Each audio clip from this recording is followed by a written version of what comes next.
Puji Tuhan, Shalom jemaat yang dikasihi oleh Tuhan. Mari kita akan bersama-sama mulai ibadah kita pada pagi hari ini. Kita akan awali dengan doa. Haleluya.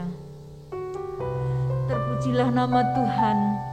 Bapa kami yang ada di dalam surga, di dalam nama-Mu Tuhan kami Yesus Kristus. Pada pagi hari ini Tuhan, bersama seluruh jemaat-Mu Philadelphia kami datang di hadapan Engkau. Walaupun kami tidak bisa bertatap muka satu dengan yang lain, tetapi Tuhan pada saat ini dari rumah kami masing-masing kami satukan hati kami. Kami rindu untuk memuji dan menyembah Tuhan. Hati kami bersyukur karena Tuhan yang masih tetap berkemurahan dalam kehidupan kami. Tuhan tetap memelihara kami, memimpin, menjaga, melindungi kami sepanjang minggu yang sudah kami lewati ini. Bahkan Tuhan telah memimpin kami sepanjang bulan ini, sehingga dengan bulan yang baru ini kami boleh bisa kembali datang memuji dan menyembah Tuhan, walaupun masih secara virtual. Tuhan, terima kasih Tuhan, terima kasih buat kemurahan-Mu. Kami mohon lawatan-Mu bagi setiap kami semua. Kami percaya Tuhan hadir di tengah-tengah keluarga kami. Tuhan hadir di tengah-tengah kehidupan kami.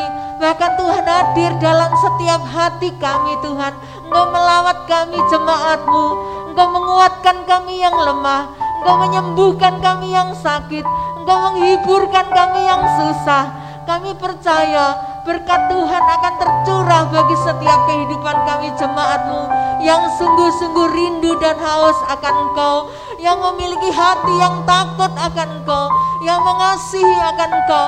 Engkau tidak meninggalkan kami sedetik pun Tuhan.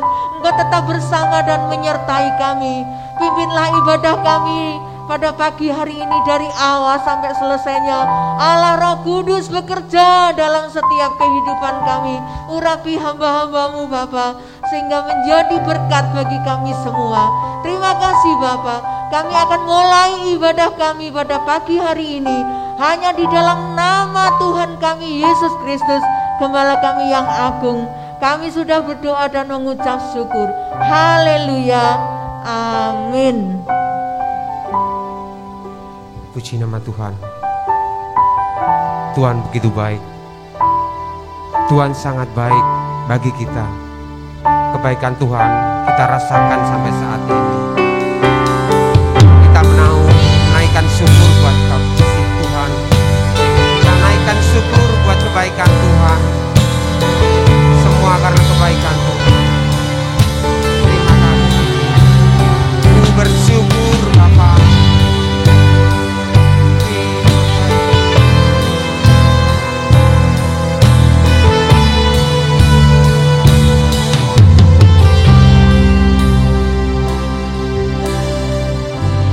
Banyak yang Kau perbuat,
Kami bersyukur Tuhan buat kasih setiamu.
Shalom.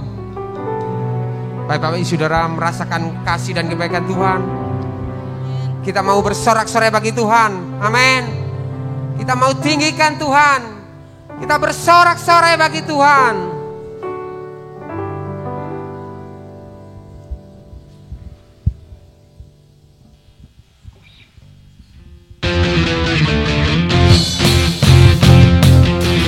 Sungguh nyata kasih Tuhan dalam hidup kita.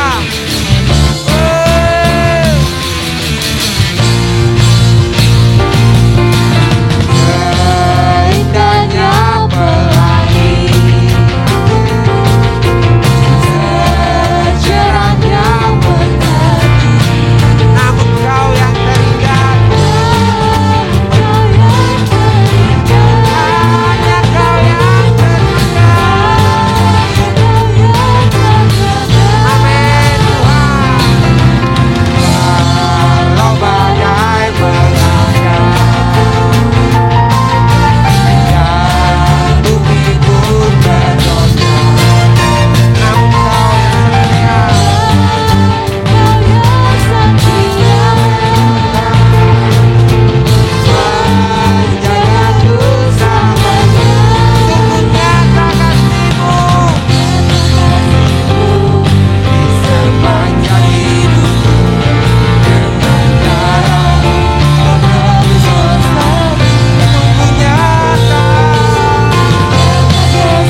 nyata kasih Tuhan dalam hidup kita.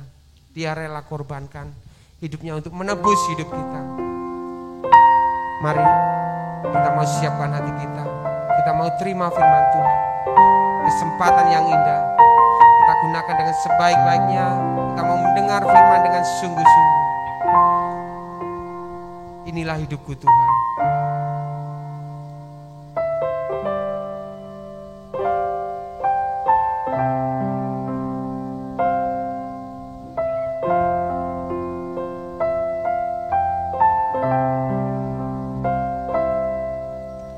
Ku rindukan kediaman-Mu, bawaku lebih dekat selalu di hati-Mu. Ku percaya penuh padamu, inilah hidupku.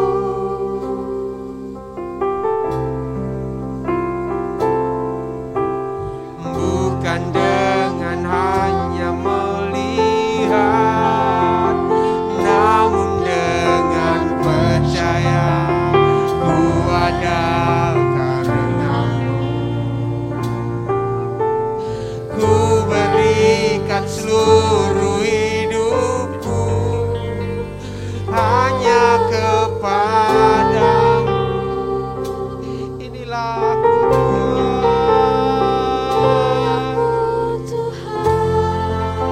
bejana kasih-Mu, ajarku setia surut kehendak-Mu.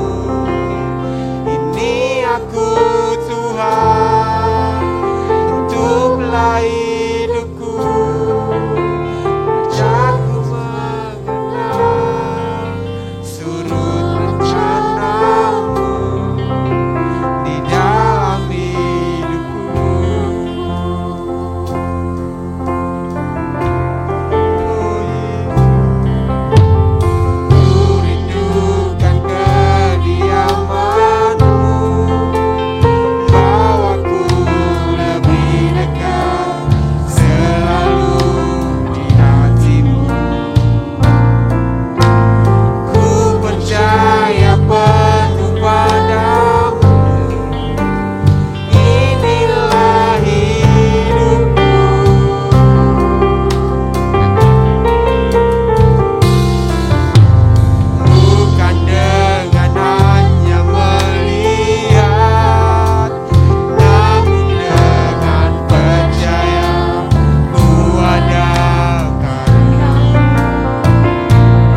Terima kasih Tuhan Yesus, terima kasih Tuhan.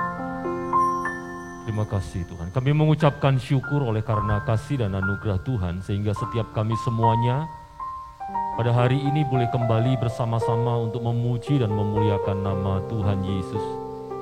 Dan hanya oleh karena kekuatan Tuhan dan kasih karunia Tuhan saja kami masih boleh menghadap kepada hadirat Tuhan.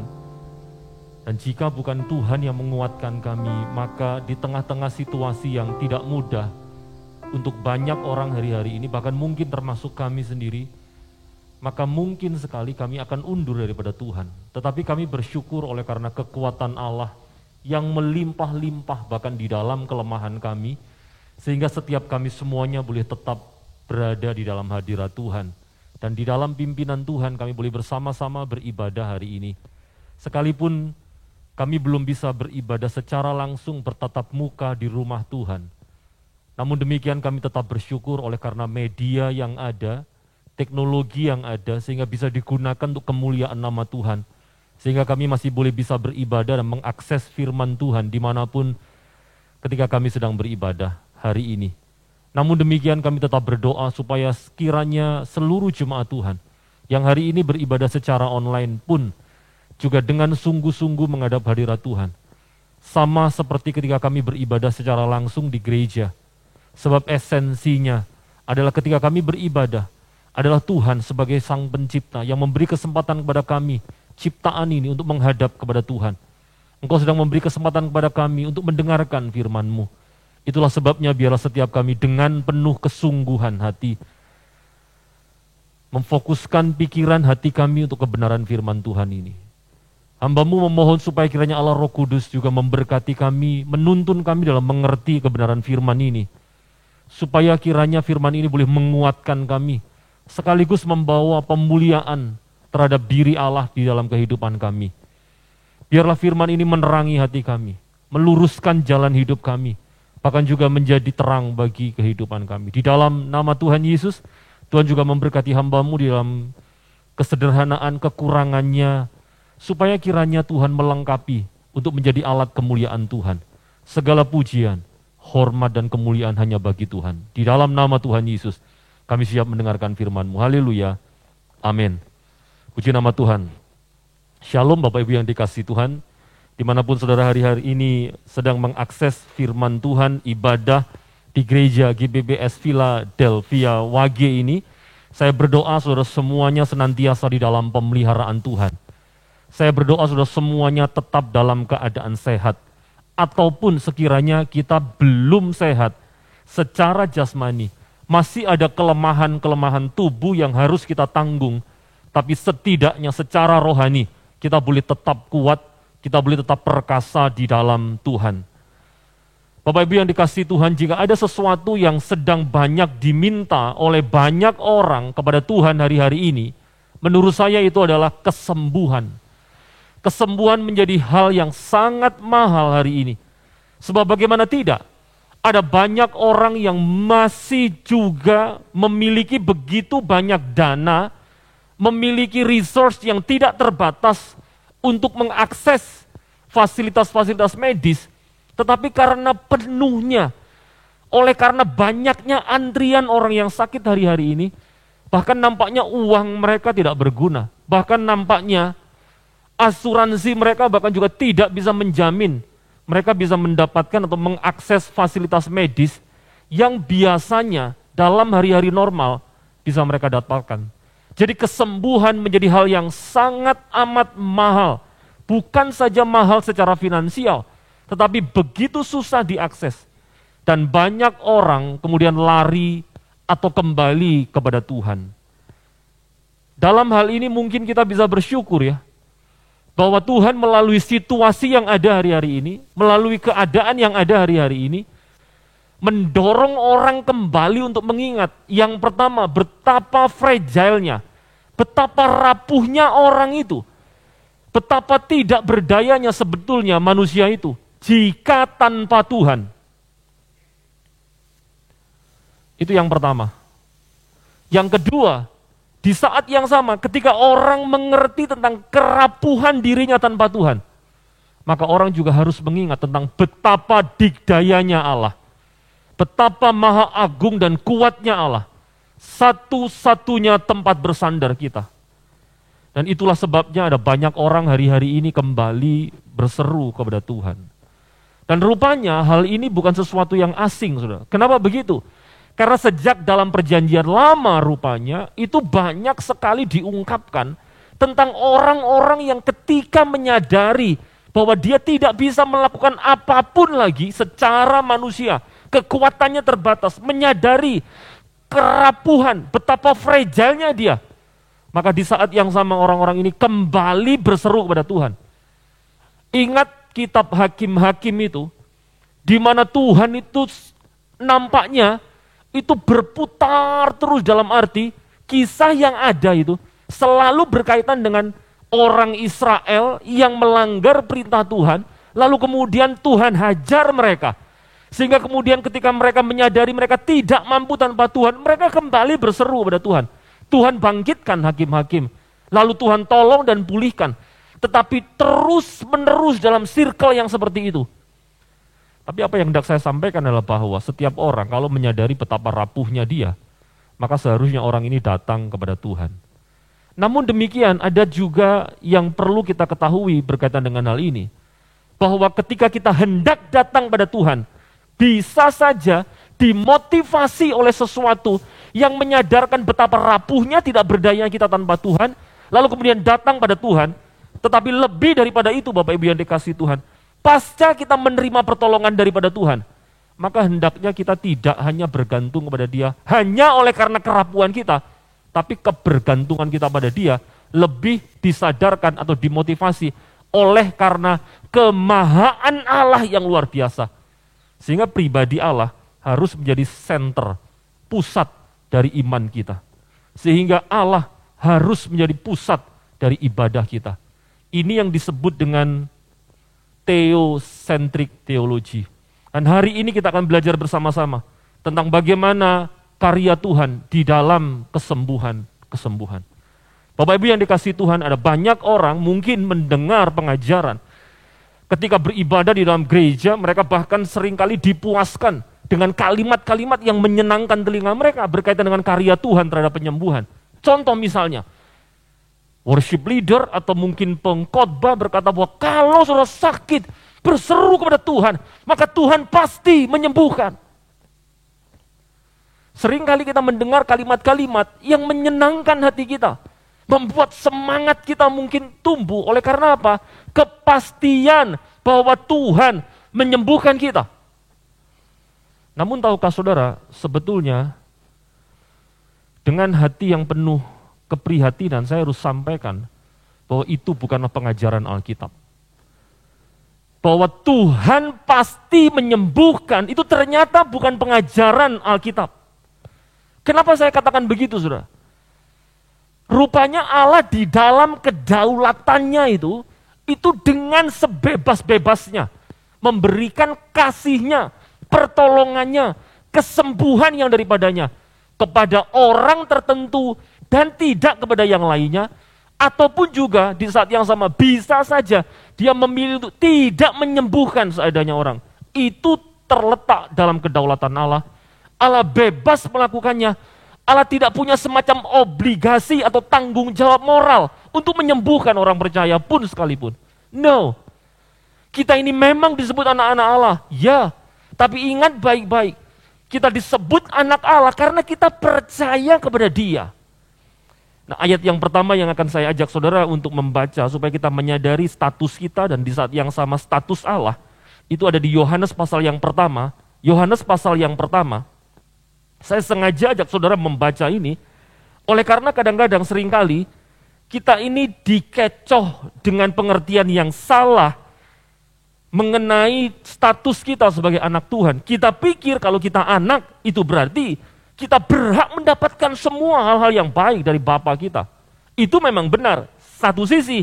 Tapi di sisi yang lainnya, kita juga harus tahu ada tanggung jawab yang diemban seorang anak. Dan kenapa kemudian kita disebut anak? Ini alasannya. Yohanes pasal yang pertama, ayat yang ke-12.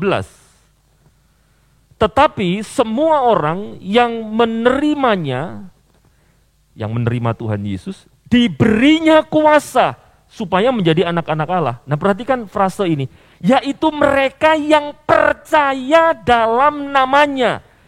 Jadi kita ini memang disebut anak oleh karena iman percaya kepada Tuhan Yesus. Nah, pertanyaannya adalah, Yesus yang mana ini yang sedang kita percayai? Yesus yang banyak diberitakan gereja modern hari ini, yang nampaknya, maafkan saya harus mengatakan ini dengan terus terang, banyak sekali berbeda dengan Yesus yang diajarkan oleh Alkitab. Contoh misalnya, Yesus yang diajarkan gereja-gereja modern, mimbar-mimbar modern yang tidak lagi back to the Bible, yang tidak lagi menjadikan Allah sebagai pusat dari gereja, yang tidak lagi menjadikan Allah sebagai pusat dari ibadah, melainkan menjadikan manusia sebagai pusatnya, itu banyak memperkatakan, memberitakan firman yang hanya menyenangkan telinga, tetapi bahkan bertentangan dengan firman. Contoh misalnya, apakah Yesus itu selalu menyembuhkan? Apakah Yesus itu pasti menyembuhkan? Kita akan lihat sama-sama, saudara. Coba perhatikan ya. Kita akan lihat Yohanes pasalnya yang kedua. Yohanes pasal yang kedua. Yang pertama lihat baik-baik, Yohanes pasalnya yang kedua, ayatnya yang ke-23 sampai dengan 25 dulu.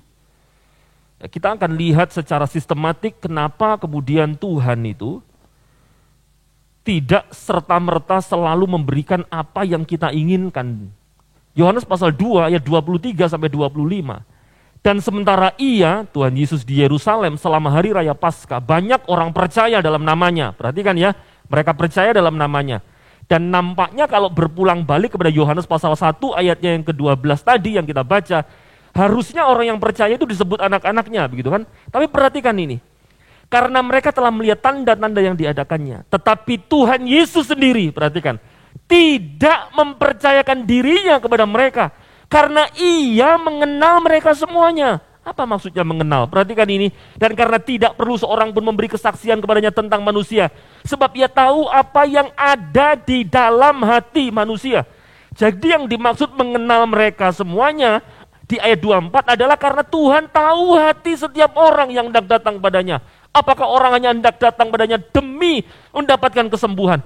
Atau orang benar-benar ingin mengenalnya sebagai Mesias? Kenapa kesembuhan dan pengenalan akan Mesias ini penting? Sebab sebetulnya kuasa mujizat, kuasa kesembuhan yang dikerjakan oleh Tuhan Yesus di dalam pelayanannya bukan hanya semata-mata supaya orang menerima kesembuhan loh. No, saya harus sampaikan ini dengan jelas dan terang benderang. Bahwa kalau Tuhan sembuhkan itu bukan semata-mata demi pemulihan jasmani kita. Tidak. Sebab kalau kita kembali ke dalam Alkitab, kita akan tahu bahwa tujuan Tuhan di dalam memberikan kuasa kesembuhan tidak lain tidak bukan. Supaya orang yang belum kenal Tuhan, mengenal Dia sebagai Allah yang berkuasa. Supaya orang yang belum kenal pribadinya sebagai Mesias, ini mengenal Dia sebagai Mesias. Coba lihat Yesaya pasal 35, saudara. Yesaya pasal yang ke-35, ayatnya yang ke-4 sampai yang ke-6. Yesaya pasal 35 ayat 4 sampai dengan yang ke-6. Saya akan membacakan, ini adalah kitab atau pasal yang berkaitan dengan nubuatan tentang Mesias yang akan hadir. Katakanlah kepada orang-orang yang tawar hati, kuatkanlah hati, janganlah takut. Lihatlah, Allahmu akan datang dengan pembalasan dan dengan ganjaran Allah. Ia sendiri datang menyelamatkan kamu. Nah, perhatikan ini. Pada waktu itu, maksudnya pada waktu Allah itu datang, yang lebih lagi tentu saja yang dimaksudkan adalah ketika Mesias itu ada, pada waktu itu mata orang-orang buta akan dicelikkan, dan telinga orang-orang tuli akan dibuka. Pada waktu itu, pada waktu Mesias itu lahir, pada waktu Mesias itu berkarya, orang lumpuh akan melompat seperti rusa, dan mulut orang bisu akan bersorak-sorai, sebab mata air memancar di padang gurun. Padang gurun punya mata air. Ini tentu maksudnya dalam mujizat. Dan sungai di padang belantara. Di padang belantara, saudara, ada sungai. Ini tentu bukan sesuatu yang biasa, bukan? Tanah pasir yang hangat akan menjadi kolam. Dan tanah kersang menjadi sumber-sumber air, dan seterusnya. Kalau kita lihat seterusnya, kita akan tahu bahwa tanda dari kelahiran atau karya atau diri Mesias adalah begitu banyak melakukan mujizat. Dan itulah sebabnya kenapa Yesus di dalam karyanya itu melakukan begitu banyak mujizat. Sebab di balik mujizat-mujizat itu, dia ingin tanpa sekalipun dia memperkatakan atau mempercakapkan mengenai dirinya, orang bisa tahu bahwa dia adalah Mesias. Kalau kita ingin lebih jelas lagi, kita bisa lihat di Matius pasal yang ke-11 tentang respon Tuhan Yesus berkaitan dengan pertanyaan dari Yohanes Pembaptis. Matius pasal 11 ayatnya yang kedua sampai dengan yang ke-6. Saya akan baca cepat saja perikop ini, tidak semuanya, hanya 4 ayat saja. Supaya kita tahu tentang Yesus yang di dalam karya kesembuhannya tujuannya bukan hanya semacam pemulihan jasmani, tetapi lebih kepada tanda bahwa dia adalah Mesias.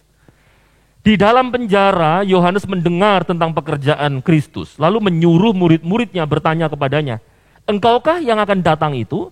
Atau haruskah kami menantikan orang lain?"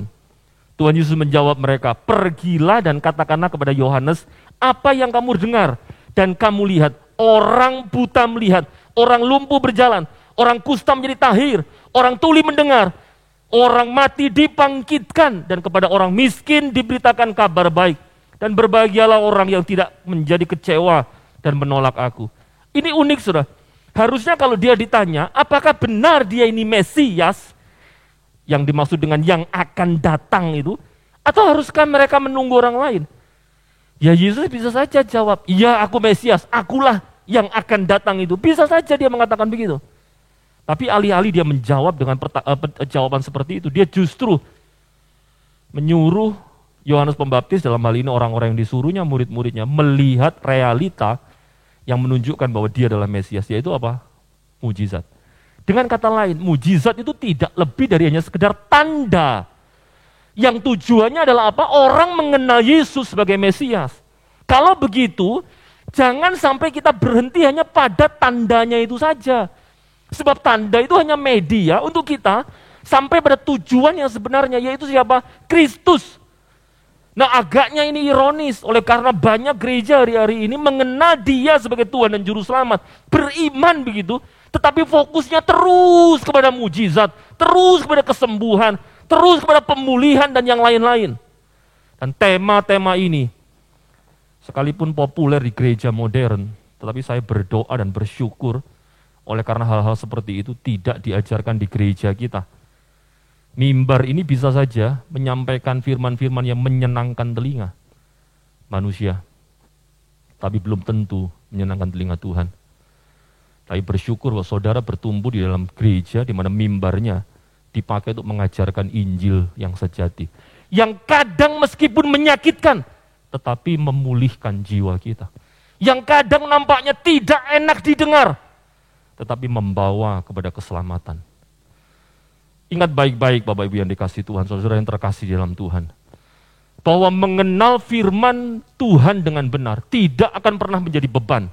Justru akan mendatangkan pemuliaan dan pengagungan terhadap pribadi Tuhan. Tetapi kalau kita menerima pengajaran yang tidak back to the Bible berdasarkan Alkitab, itu mungkin akan menyenangkan kita, tapi hanya akan membawa kepada kesia-siaan dan keputusasaan. Bagaimana tidak?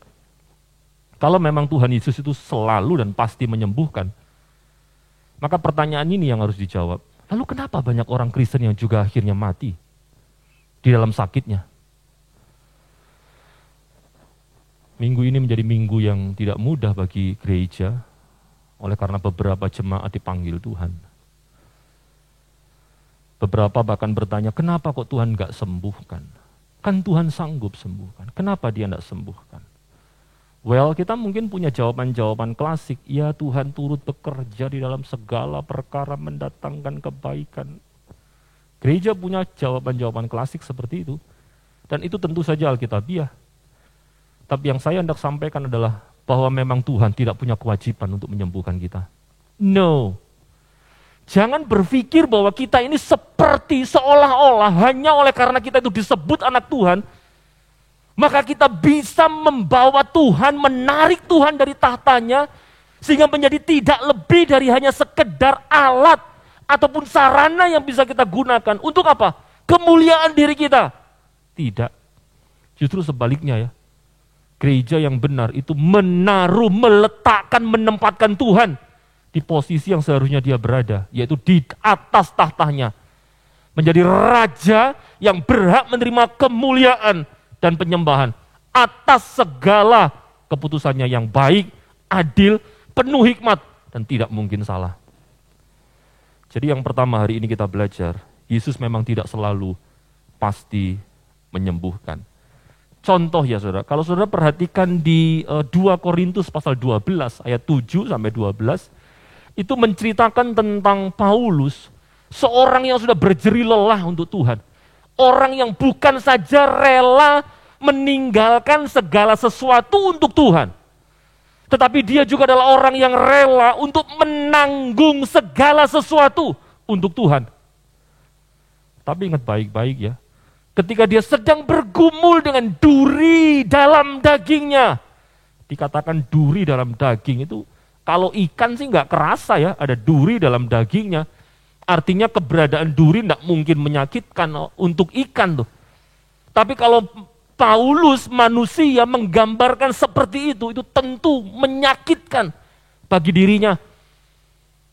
Itu ungkapan yang menggambarkan sesuatu yang kalau dia bergerak sedikit itu mengganggu dia.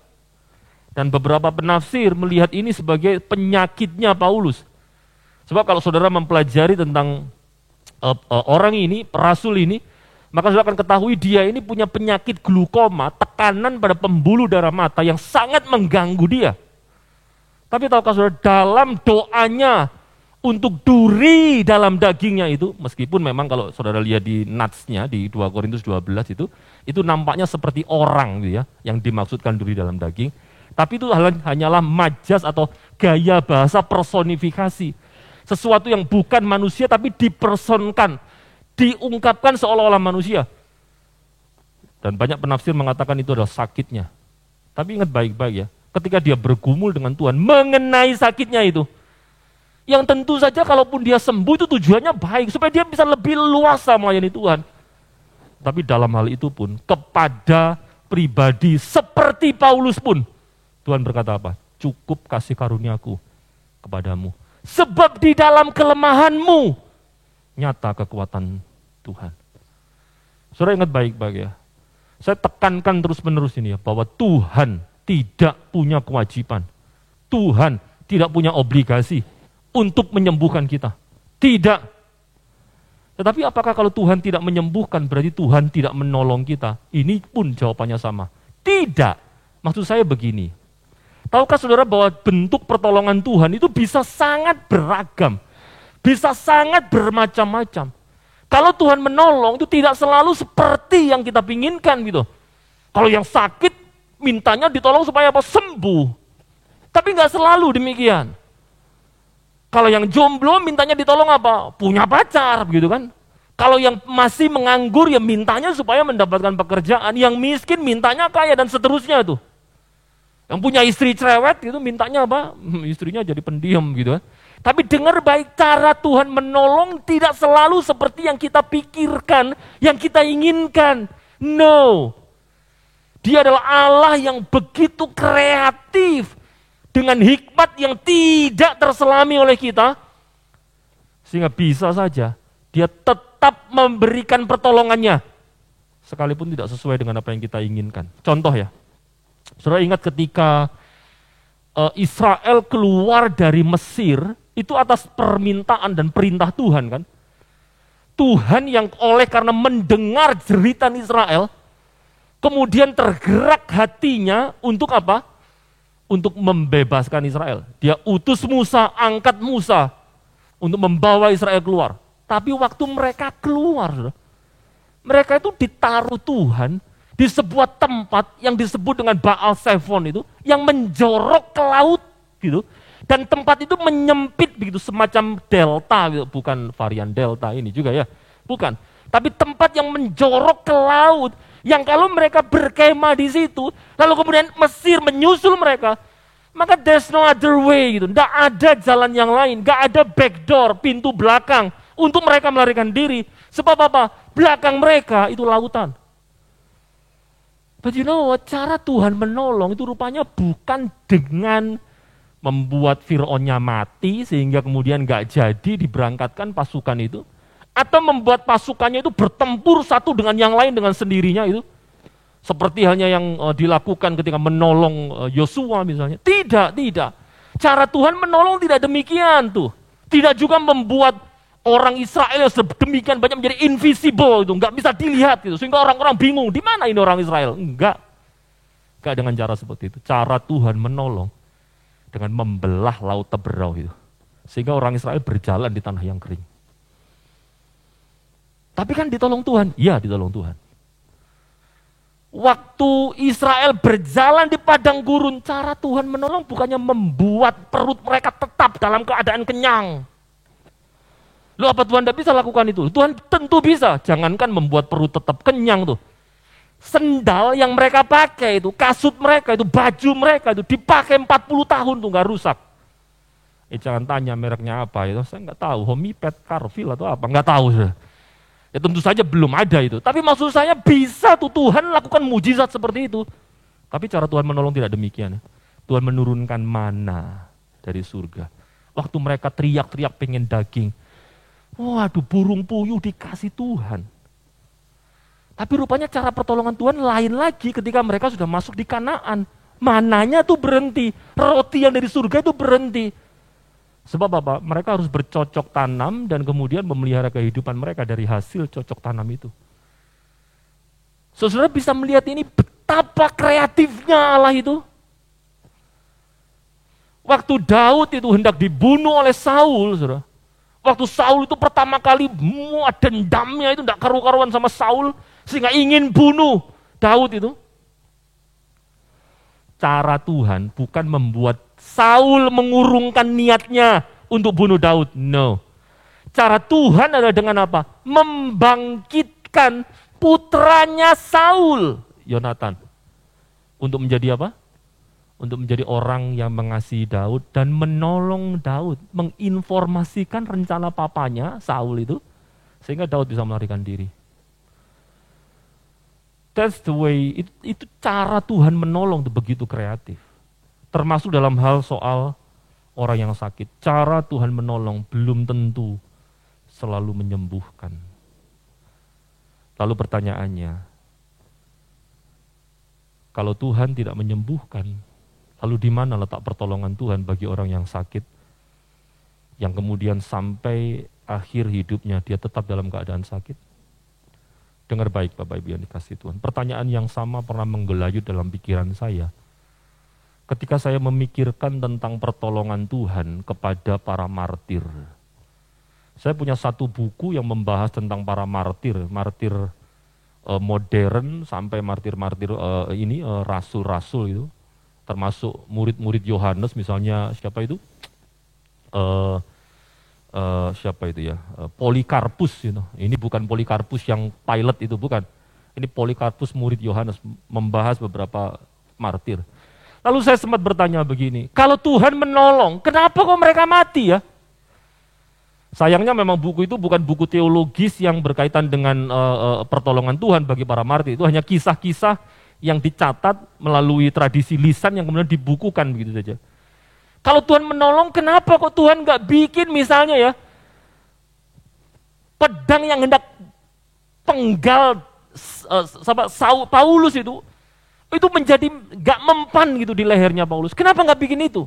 Sama seperti kita tahu ketika Daniel dimasukkan ke kandang singa, lalu singanya itu dikatupkan mulutnya oleh Tuhan. Kenapa gak bikin seperti itu sih?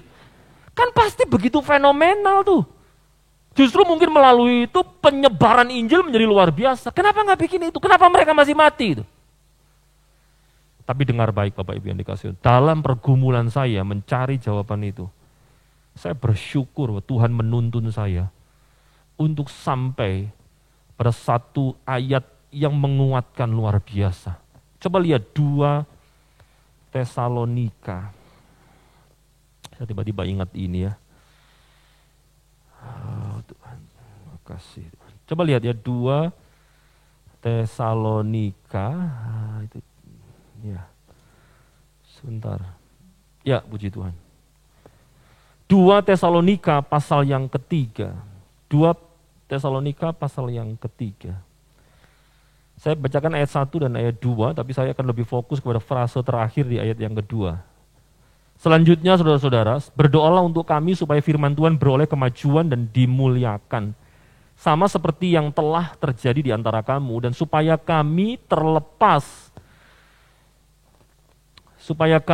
terlepas dari para pengacau dan orang-orang jahat. Perhatikan ini, sebab bukan semua orang beroleh iman. Bukan semua orang beroleh iman. Kenapa ayat ini menjadi jawaban saya ya? Karena begini, kalau kita memahami bahwa iman itu sepenuhnya adalah pemberian Allah, Efesus pasal 2 ayat 8 dan 9 juga sampaikan itu, maka kita akan tahu bahwa kalau orang bisa tetap beriman sampai pada akhir hidupnya, itu pun juga pasti karena Allah yang menolong, menguatkan, mengaruniakan iman itu kepada orang itu. Dan itulah pertolongan Tuhan yang ultimate, pertolongan Tuhan yang paling luar biasa. Bahkan jauh lebih luar biasa daripada kesembuhan yang bisa kita terima pada saat kita sakit. Kenapa saya bilang begitu? Saudara, uniknya begini loh, Alkitab itu memberitahu pada kita bahwa ada banyak orang yang menerima pertolongan Tuhan. Mujizat-mujizatnya diterima. Tetapi orang ini justru akhirnya enggan untuk bertobat. Ditolong Tuhan tuh disembuhkan. 10 orang yang sakit kusta, 10-10-nya disembuhkan Tuhan. Berapa orang yang balik kepada Tuhan dan memuliakan Tuhan? 1 di antara 9. Bahkan Matius pasal 11 mencatat tentang kota-kota di mana Tuhan banyak membuat mujizat. Tetapi di kota-kota di mana Tuhan banyak membuat mujizat, justru tidak banyak orang yang bertobat di situ. Matius pasal 11 kita akan lihat dulu ya, supaya kita tahu ya. Matius pasal yang ke-11,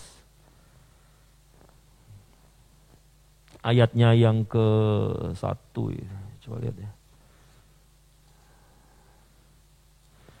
Matius 11 ayat 20, Matius 11 ayat 20 sampai dengan 24 ya. Ya, saya akan cepat membacakannya. Lalu Tuhan Yesus mulai mengecam kota-kota yang tidak bertobat. Sekalipun di situ ia paling banyak melakukan mujizat-mujizatnya. Celakalah engkau Korazim, celakalah engkau Betsaida, karena jika di Tirus dan di Sidon terjadi mujizat-mujizat yang telah terjadi di tengah-tengah kamu, sudah lama mereka bertobat dan berkabung. Stop sampai di sini dulu ya. Ini, waduh. Kami punya ini ya saudara, saya dan istri itu sekarang ada pelayanan di WA, grup WA, di mana kita bisa membaca Alkitab beruntun gitu ya. Lalu kemudian orang juga bisa bertanya jawab sembari merenungkan gitu firman yang dibacanya, lalu bisa bertanya. Dan waktu sampai di Matius pasal 11 ini, ada renungan yang dibuat oleh salah seorang sahabat firman, kami menyebutnya begitu, yang bagus sekali. Tentang pentingnya pertobatan lebih daripada mujizat. Karena dengar baik ya, di Korazim, di Betsaida itu Tuhan bikin banyak mujizat, tapi nggak ada orang bertobat di situ. Justru sebaliknya, di Tirus dan di Sidon itu nggak ada mujizat, memang nggak ada orang yang bertobat. Tapi uniknya, Yesus sendiri yang berkata, kalau dia membuat mujizat di Tirus dan di Sidon, maka pasti mereka bertobat dan bergabung. The question is, pertanyaannya adalah begini, lalu kenapa Tuhan tidak bikin begitu? Kenapa Tuhan tidak bikin mujizat di Tirus dan di Sidon, sehingga kemudian mereka bertobat dan bergabung? Kalau pertanyaan ini tidak dijawab dengan baik, kita akan sampai pada pertanyaan demi pertanyaan yang lain, yang mungkin sekali akan mengakibatkan kita justru bertanya, Tuhan ini benar enggak sih? Tapi tahukah saudara, pertanyaan-pertanyaan seperti itu hanya diakibatkan oleh pengajaran yang tidak komprehensif dan tidak back to the Bible, yang menempatkan Tuhan, tidak ubahnya seperti manusia. Tetapi Alkitab tidak pernah melakukan hal itu. Alkitab menempatkan Allah itu sebagai Allah yang berdaulat mutlak, yang dia bebas mau lakukan apapun, kepada siapapun, kapanpun, dengan cara apapun. Nah, seperti itulah kedaulatan yang disampaikan Alkitab kepada kita mengenai diri Allah. Tapi uniknya Bapak Ibu yang dikasihi Tuhan, banyak orang-orang yang terima kesembuhan, tetapi at the end of the day, pada akhirnya mereka tidak bertobat. Jadi pertanyaannya, untuk apa kesembuhannya? Dan untuk menjawab pertanyaan itu, perhatikan baik ayat yang ke-24. Ayat yang ke-24 memberitahu kepada kita. Perhatikan, tetapi aku berkata kepadamu, pada hari penghakiman, tanggungan negeri Sodom, Sodom ini juga adalah kota yang dihancurkan Tuhan, tanpa ada mujizat di situ, sehingga mereka tidak sempat bertobat. Perhatikan, tanggungan negeri Sodom akan lebih ringan daripada tanggunganmu. Katamu di situ merujuk pada Kapernaum, di mana Tuhan bikin banyak mujizat, tapi nggak ada yang bertobat. Dengan kata lain, kalau kita ini sakit disembuhkan Tuhan, diberi mujizat Tuhan, kita bersyukur, itu sudah bagus. Tapi harusnya tidak berhenti di situ. Harusnya kesembuhan itu membawa kita pada pengagungan dan pemuliaan kepada Allah. Dan saya harus jujur, saudara, hari-hari ini kami melayani banyak orang yang sakit, kami mendoakan mereka. Satu kali saya sampai doa puasa, selimut itu tak telungkupkan begini, saudara. Gara-gara saking terlalu banyaknya kabar yang membuat prihatin gitu. Jemaat sakit, saudara harus tahu ya, kalau jemaat sakit, itu hamba Tuhan itu ngerasainnya, beneran ya. Walaupun kami juga sadar tuh, kalau jemaat sembuh ya belum tentu eling orang hamba Tuhannya gitu kan. Tetapi itulah perasaan kami, saudara. Mungkin itu juga diberi Tuhan kepada kami. Kalau ada yang sakit itu rasanya, Tuhan, doain, saudara. Saya sampai pakai selimut gitu ya. Kalau zaman dulu ada kain kapung gitu ya. Saya enggak punya kain kapung, kain selimut ya. Untung aja enggak ketiduran di dalam selimut ya. Tapi kami benar-benar bergumul. Tapi setelah disembuhkan, apa yang mereka lakukan? Loh, bukannya bersekutu dengan Tuhan, saudara. Waduh. Ya saya tidak perlu sampaikan lah. Tapi seperti itulah. Lalu pertanyaannya begini, untuk apa orang disembuhkan? Jika pada akhirnya mereka kehilangan imannya, bukankah jauh lebih baik Tuhan nampak tidak menolong dengan cara menyembuhkan, tetapi menjagai iman mereka sampai detik akhir hidupnya, tetap beriman kepada Kristus Yesus, Tuhan dan Juru Selamat. Jadi hari ini kita belajar sama-sama. Yesus yang diberitakan oleh Alkitab, itu bukanlah Yesus yang selalu menyembuhkan, yang pasti menyembuhkan. No. Lalu kita berimannya bagaimana? Berimannya kepada Tuhan Yesus yang sanggup menyembuhkan. Tapi kalau dia mau sembuhkan, kita bersyukur. Namun jikalau sekalipun di dalam kedaulatannya dia menentukan tidak menyembuhkan kita atau tidak menyembuhkan anggota keluarga kita pun, kita juga harus tetap bersyukur. Sebab tidak ada keputusan Allah yang salah, yang keliru bagi kita. Justru sebaliknya, kita tetap bersyukur oleh karena kita tetap dapat menanggung segala perkara di dalam dan bersama Tuhan. Bapak Ibu yang dikasihi Tuhan, saya tahu rasanya mungkin ini menyakitkan ya, rasanya ini mengagetkan kita. Di tengah banyaknya harapan akan Tuhan yang menyembuhkan, justru firman Tuhan hari ini mengajar kita seperti ini. Tapi dengar baik-baik, jauh lebih baik kita beriman kepada Allah yang benar, sehingga tidak menimbulkan keputusasaan dan kekecewaan. Justru sebaliknya, kalau kita melihat gambaran Allah yang berdaulat mutlak, yang sedang saya sampaikan melalui khotbah kesembuhan ini, harusnya kita justru bersyukur dan berserah, bersandar sepenuhnya pada keputusan Allah. Lakukan apa yang bisa kita lakukan untuk kita bisa sembuh. Kalau di antara kita ada yang sakit, kalau di antara saudara masih sembuh, ya puji Tuhan masih baik-baik saja, tetap jaga protokol kesehatan. Meskipun saya tahu bukan protokol kesehatan yang menjaga kita kok. Somehow itu bagaimanapun juga tuh, kadang-kadang ada saja tuh hal-hal yang kita lakukan yang kemudian luput dari protokol kesehatan itu. Entah kita nerima makanan dari driver online, kemudian kita lupa langsung buka saja dan yang lain-lain. Bisa saja hal-hal kecil yang membuat kita justru terpapar. Tapi dengar baik-baik. Kalau di antara kita ada yang sakit, lakukan apa yang harus kita lakukan untuk kita sembuh. Sebab Tuhan itu menolong kita dengan setidaknya dua cara ini. Yaitu apa? Bisa melalui hal yang bersifat supranatural dan bisa melalui hal yang bersifat natural. Ayat yang terakhir, Mazmur pasalnya yang ke-135, Mazmur pasal yang ke-135 ayat 6 sampai 8. Tuhan melakukan apa yang dikehendakinya. Ini penting sekali ya, kalimat pertama dari ayat 6 ini. Tuhan melakukan apa yang dikehendakinya. Di langit dan di bumi, ini mewakili yang di atas dan di bawah. Di laut dan di segenap samudera raya, seluruh ciptaannya. Ia menaikkan kabut dari ujung bumi. Siapa yang menaikkan kabut dari ujung bumi? Tuhan. Tuhan yang melakukan. Dan dia menghendaki itu di ayat 6. Ia membuat kilat mengikuti hujan. Siapa yang membuat kilat? Tuhan. Ia yang melakukannya. Itu yang dikehendakinya.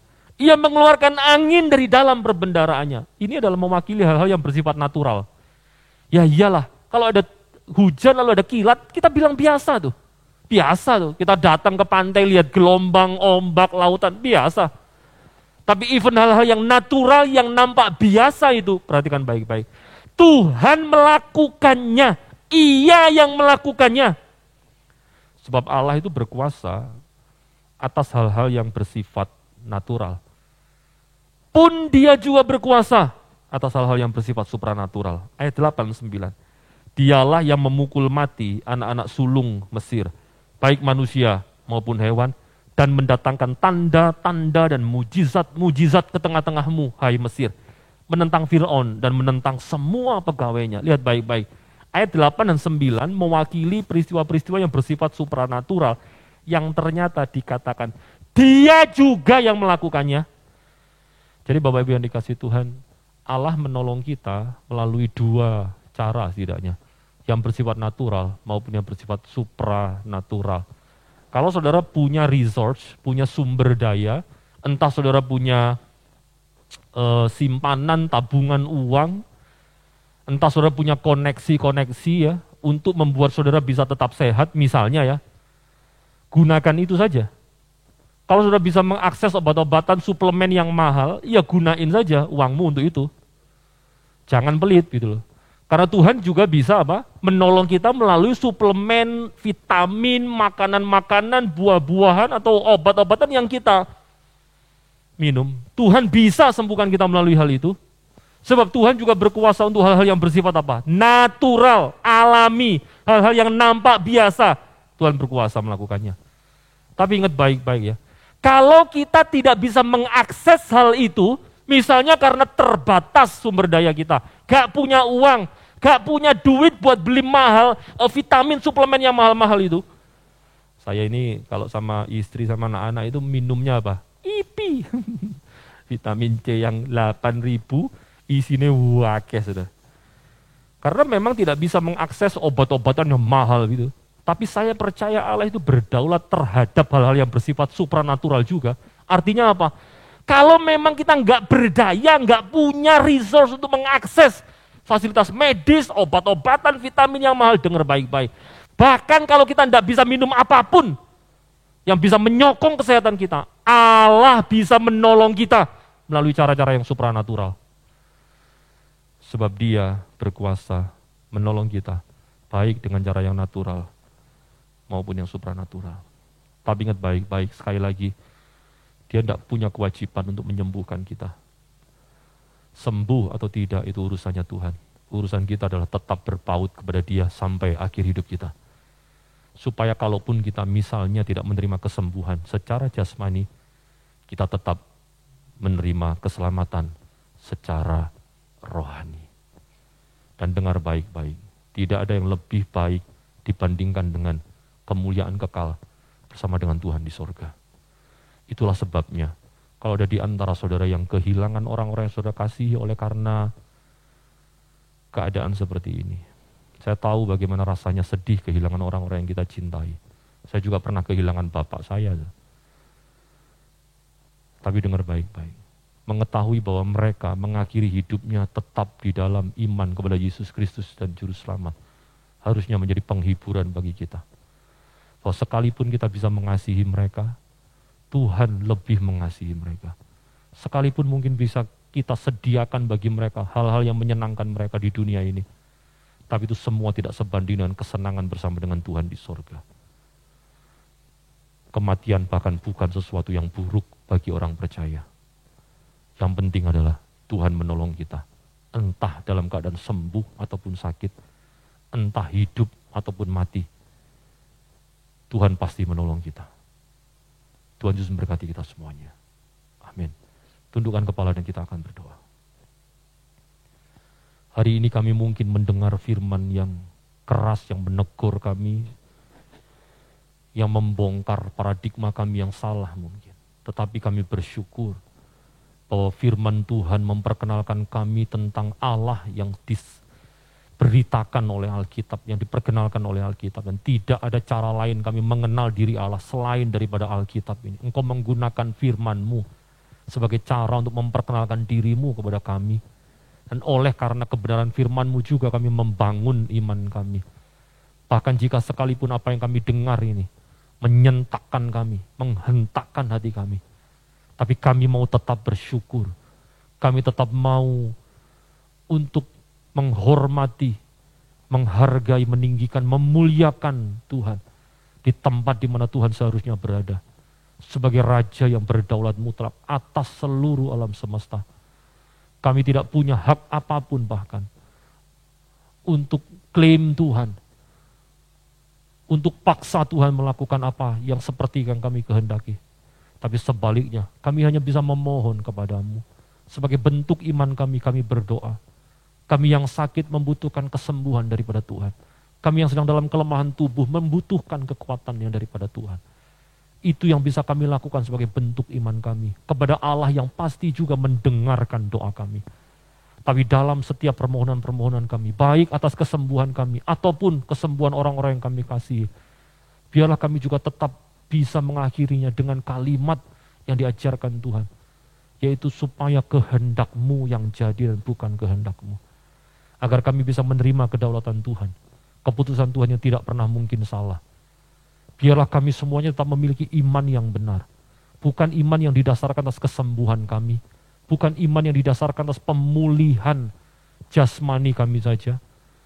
Bukan iman yang didasarkan atas pemenuhan atas kebutuhan-kebutuhan kehidupan kami ini saja. Tapi lebih daripada itu, iman yang didasarkan pada Alkitab yang mengajarkan kami tentang diri Allah. Hamba-Mu berdoa supaya setiap jemaat dikuatkan oleh Tuhan. Justru mereka semuanya hari ini tidak akan mengalami keputusasaan atau kekecewaan di dalam Tuhan ketika mengenal Allah yang sejati. Hamba berdoa supaya Allah Roh Kudus menuntun mereka, menolong mereka di dalam pengenalan mereka akan Tuhan. Untuk juga mereka boleh dituntun Tuhan sampai pada pengenalan yang sejati yang didasarkan pada firman Tuhan. Di dalam nama Tuhan Yesus kami berdoa mengucap syukur, haleluya, amin. Saya akan menyerahkan mimbar ini kepada Bapak atau Ibu Gembala. Tuhan Yesus memberkati kita.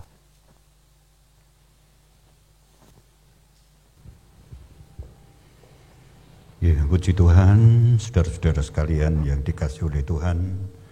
Firman Tuhan sudah kita dengar bersama. Roh Kudus akan bekerja lebih jauh dalam setiap pribadi kita untuk benar-benar firman itu menjadi satu rema yang menguatkan, yang menguasai setiap hidup kita. Ya. Besok kepada jemaat bisa mengakses bersama di dalam ibadah kita pada jam 8 pagi. Ya. Mari kita akan akhiri dalam ibadah kita pagi hari ini. Kita akan tunduk kepala bersama-sama. Terima kasih Bapa Surgawi untuk pemberitaan kebenaran firman-Mu. Bawa kepada kami semua untuk semakin bertumbuh menjadi dewasa dalam hidup rohani kami. Seringkali Tuhan kami berpikir mengapa doa kami tidak dikabulkan oleh Tuhan. Mengapa pergumulan kami seolah-olah tidak diperhatikan oleh Tuhan.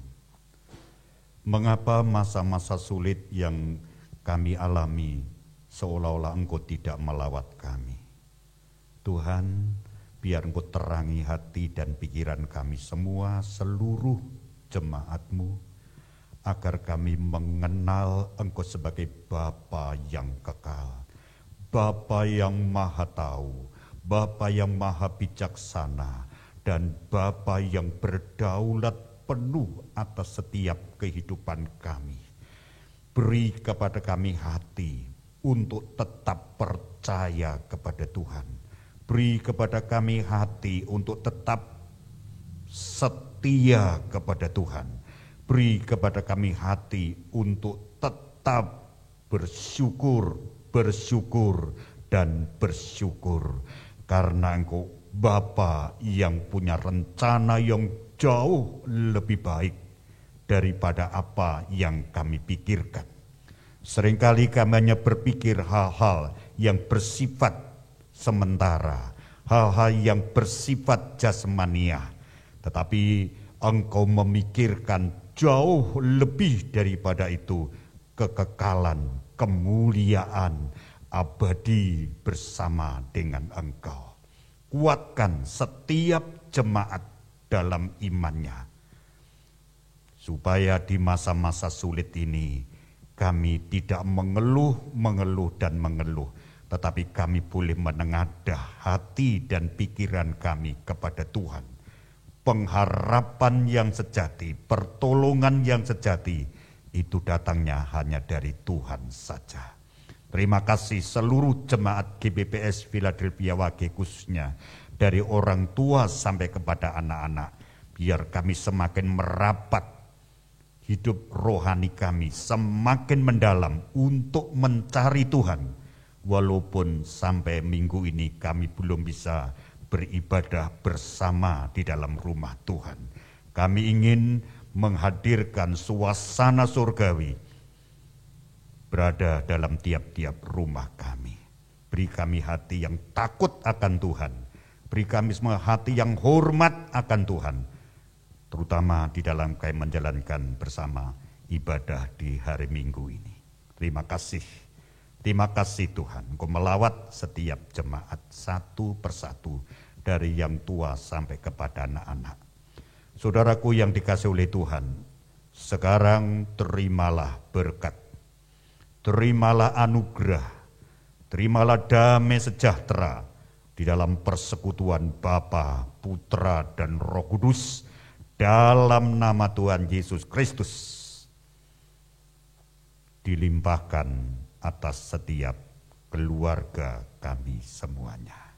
Kami mengucap syukur dalam nama Tuhan Yesus Kristus. Haleluya. Amin. Saudara-saudara, saya sekali lagi mengingatkan tidak jemu-jemunya dua hal yang harus kita lakukan di masa sulit ini.